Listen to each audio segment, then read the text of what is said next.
1 for the money and 2 for the show. Something, something. I got a bankroll. 1 for the money, 2 for the show. Clap your hands, cause I got a bankroll. Doesn't sound right. Hello everybody, and welcome to another 1v1 today. The map is Kulas Ravine. The players are Stalife as the Red Terran, and his opponent is my friend DCRodrigo as the Blue Protoss. And DCRodrigo, I think, a fan of Stalife. Stalife is pretty popular on Team Liquid, I believe, and apparently he has won some tournament. So, yeah. Stalife also plays a lot with Joseki, and DCRodrigo is really getting the taste of Stalife's balls in his mouth right now, just savoring the sweet, salty, succulent flavor. And so, still trading a little bit more conversation. It's DCRodrigo playing fairly standard. I think at this point Stalife was, 1200 yellow, and DCRodrigo was at, 800 or 900, but I'm not sure. Stalife playing fairly standard against DCRodrigo right now. Going to be building a supply depot next to his base, which I seem to like to start to do more, just because of the possibility of a proxy 2-gate. Now, obviously on Kulas Ravine, getting 2-gated is going to be a little bit difficult because you do have to guess, but on maps like Steps of War, if you build your first supply depot at your ramp, and then you start building your barracks at your ramp, and you realize you're being 2-gated, well, then you're going to have a problem defending both your barracks, which is where your army production is, and your mineral line at the same time. So that's why I started using doing a supply depots at my mineral line, and then eventually I would wall off just because of the possibility of Dark Templar. And so, DCRodrigo still trading a little bit of chat. Gateway coming down. Both players playing still fairly standard right now. First Marine coming out from Stalife. And taking a look at the income tab. Stalife is a little bit behind, but once he gets that mule in there, he will be a little bit ahead just because of how powerful mules are at collecting resources. First Marine is out. Tech Lab going on that barrack, so possibly going to see some Marauders. I highly doubt there will be a Reaper play just because of how early the game is and the fact that you can scout with an SCV, so you really don't need to spend 50 gas on scouting. Rodrigo opting not to build his first Zealot and going to go straight for the Cybernetic score, in which he's probably going to chrono boost out one Stalker. And at this point, now one of the problems I find of not walling off is that if he did 2-gate even at his own base, it's just extremely hard to defend your base against Zealots with only Marines without a bunker. And so, DCRodrigo doing a little bit of scouting. That probe probably could have lived much longer if the second Marine did not come out, but he did see what he needed to see, which was 2 more barracks being put down. And so Stalife probably going to opt for a 2 Tech Lab 1 reactor build. Going to be researching his combat shields. So going to be going for a little bit of Marine heavy build right now. And still Stalife, this is what a lot of pros do that many people don't realize, is checking for those proxy pylons. And if you do check for one, you immediately, first of all, you take away the 100 minerals that it costs to build the pylon. And secondly, it basically indicates of a 4-gate push if they do see it. So then you instantly know your tech, and you deprive them of the 100 minerals they spent on the pylon. Stalife right now moving out with 2 Marines, 1 Marauder. Let's see if Concussive is being researched. Not quite yet. Second Tech Lab going down, and possibly going to have Concussive or Stim. Still no Concussive or Stim. Going to be producing Marines out of each of these barracks and getting Stim right now. So Stalife, wow. Some really rigorous scouting. Going to be checking basically every inch of the map near his base for proxy pylons. And I believe this may be because I think Blink Stalkers, 3-gate Blink Stalkers, is just extremely powerful on this map. Just because of the backdoor and how quickly they can get from the natural to the back to the natural, and just how fast they move in general compared to Marines and Marauders. And so Stalife trying to get his SCV out, and he does manage to get his SCV out. His brothers do come back in time, and that SCV lives with 5 HP. So hero SCV, but in the meantime, DCRodrigo has a very quick early expansion right now. Stalife moving out with a bunch of Marines, a single Marauder, and DCRodrigo obviously being forced to pull off probes for this one, warping into Zealots in the face of those Marines, and those Zealots should be able to do great damage against those Marines if they are not kited. And looks like Stalife's army will be cut down fairly quickly, but at what cost? DCRodrigo lost quite a few probes there. He is still ahead on the probes just because he does have 2 Nexuses producing probes constantly. It does look like DCRodrigo has 3 gates, so he's probably going to be defending with his 3 gate. I would like to see some photon cannons at his forge. But right now, as long as he can hold his expansion without losing too many probes, he is in good shape. Stalife right now not opting for an expansion that early, going to be teching up to a factory, and so he's just gonna be piling on the early aggression and seeing if he can capitalize on the amount of minerals DCRodrigo spent building that Nexus and the probes he had to sacrifice in defending his initial push.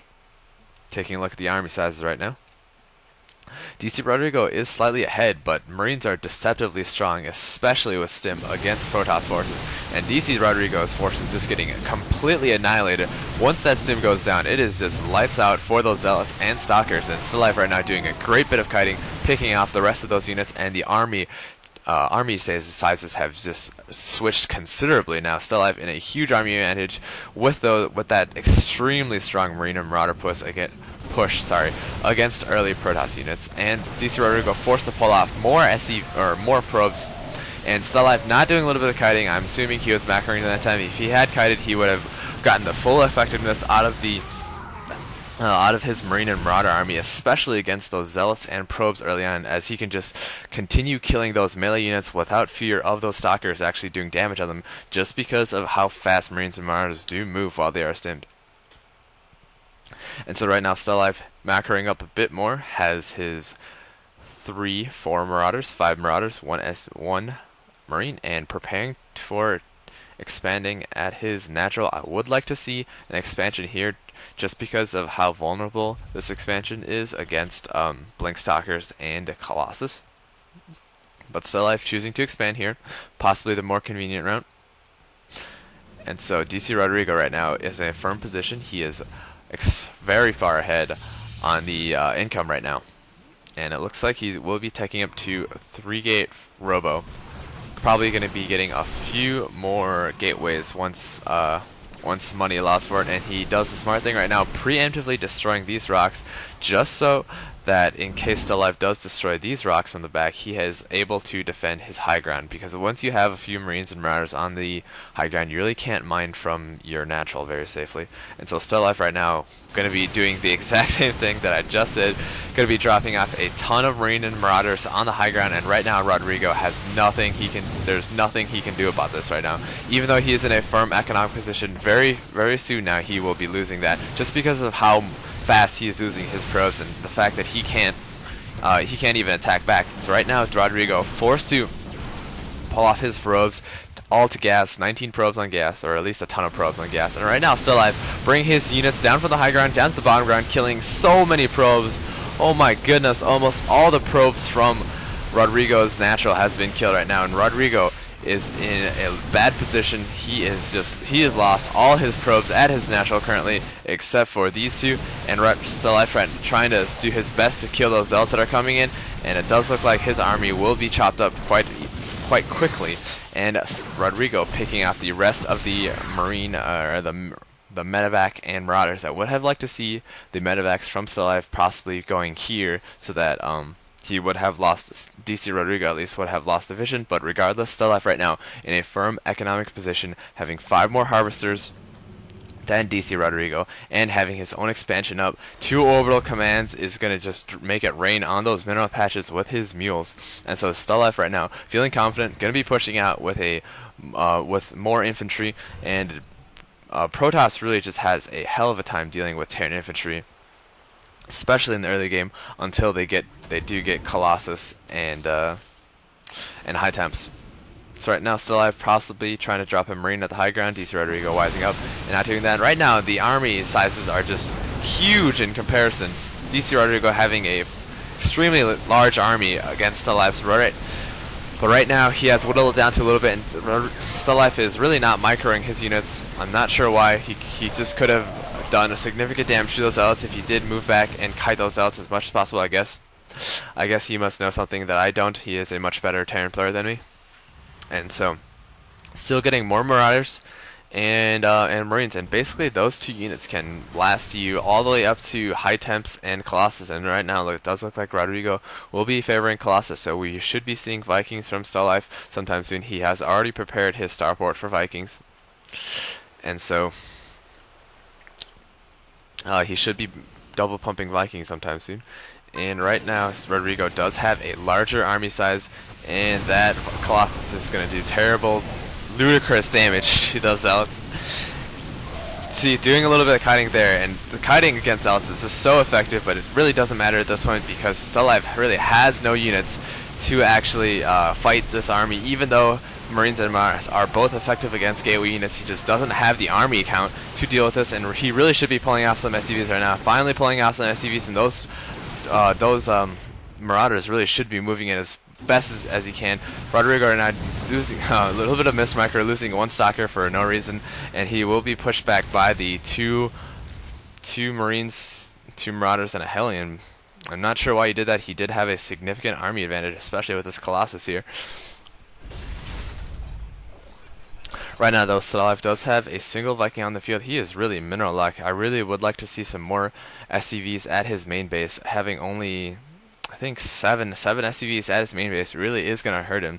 Now, this is a mistake that I commonly do, and it seems like Stalife is doing this too, where he's just not saturating. He pulls off way too many SCVs from his main to go to his natural, and I do this all the time just because I feel like I really don't want to mine out my main. But if you keep in mind that these are all full mineral patches, and so I would much rather like to see you more Terran players just mine out their main, or at least not mine out their main quickly, but just put as many or a lot more SCVs, because if you're not even, he's not even fully saturating, and by fully saturating I just mean 2 SCVs. He's not even getting 2 SCVs on these mineral patches at currently, so he's really losing out on the potential, on the income potential, and he's I guess I assume that he's just saving up because this is his insurance, I guess, if he does lose his natural. But he's just really losing out on the income potential right now. He could be having much higher income than 1,300.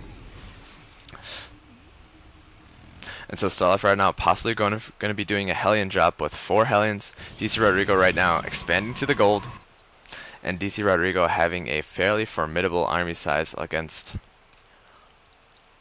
Stalife. Both are still fairly even, and Stalife really just does not have the number of Vikings to deal with the double Colossus. I would actually like to see, if there's 3 Colossus, I would like to at least see 3 or 4 Vikings, possibly even 5. I usually like to go with the number of Colossus plus 2. Yes, except for the first one, in which I just get two Vikings for a single Colossus. And this is because I think that if you have a low number of Vikings, it doesn't really matter how much damage they can do, just because of how slow it takes to kill a Colossus. Because although Colossus are very vulnerable to Vikings, they still do have 300 health, and it looks like Stalife's Hellion Harass did do a little bit of economic damage, and by a little bit I mean a lot actually, just because of how